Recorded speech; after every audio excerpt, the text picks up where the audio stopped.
The sound of tearing fabric and cruel laughter cut through the still air behind a lonely gas station. The sun was blazing, merciless, watching a scene no one should ever have to witness. Officer Mara Collins stood pressed against a brick wall, her pulse hammering, her breath unsteady, her uniform being ripped apart by men who thought no one could stop them.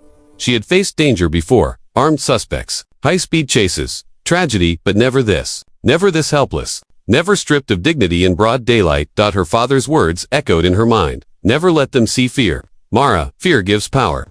But fear had already taken hold. Her heart screamed for help, yet no one came. The sound of passing traffic mocked her silence. Life going on while she stood, trapped in a nightmare. If you're watching this on Pure Hun Kindness, take a moment to reflect. Because sometimes, courage and compassion arrive when you least expect them.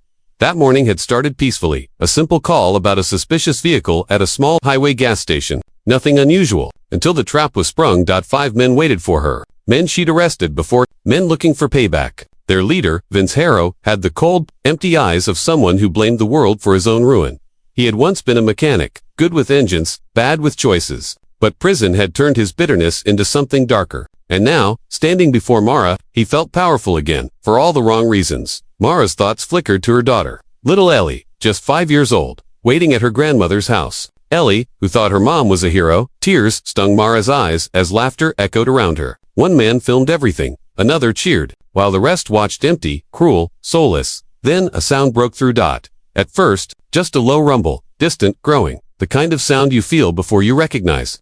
Engines heavy ones. The laughter faltered. The men turned toward the highway. And then they appeared. 6 men walking in formation, boots hitting asphalt with quiet authority, their vests marked with a name everyone knew, the Hells Angels. They weren't riding, they were walking. Their bikes stood behind them like steel beasts under the sun. At their front walked Reed Calloway, Salt and Pepperbeard, ice blue eyes, and the weight of miles and mistakes behind him. Vince tried to laugh, but it came out broken. You boys lost. No one answered. They didn't need to. The air itself shifted as they came closer. Reed's eyes locked on Mara, and something changed in his face. He had seen something like this before. Years ago, a memory he could never forget. His own daughter calling him, crying for help, while he was too busy chasing meaningless fights on the road. By the time he came home, she was gone from his life. He couldn't save her then, but he could save someone now. Let's go. Vince muttered nervously to his crew, but one of the bikers, a massive man with a beard like thunder, stepped forward. His shadow stretched across the pavement. She's not going anywhere with you, he said calmly. Everything froze. Vince, desperate not to lose face, swung his arm, but Reed caught it, his tattooed hand locking around Vince's wrist like iron.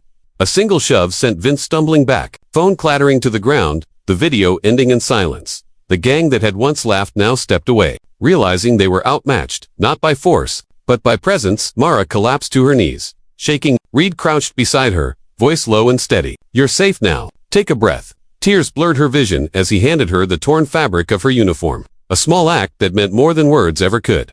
Behind them, the angels formed a silent wall, not threatening, just protecting. For the first time that day, the sound of engines felt safe. Reed looked at her badge, nodded once. No words, no grand gestures. Just a quiet moment of understanding between an officer and an outlaw, who both carried ghosts of their past. The angels returned to their bikes. Engines roared to life, shaking the ground, echoing across the highway. Mara stood there, clutching her torn uniform, watching as they rode off, steel and sunlight fading into the horizon. She didn't know their names, but she knew one truth she'd never forget. The line between sinner and savior is thinner than we think.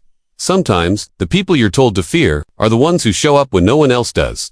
If this story touched your heart, share it. Because at Pure Hun Kindness, we believe that redemption comes in many forms, and sometimes, kindness roars in on 2 wheels.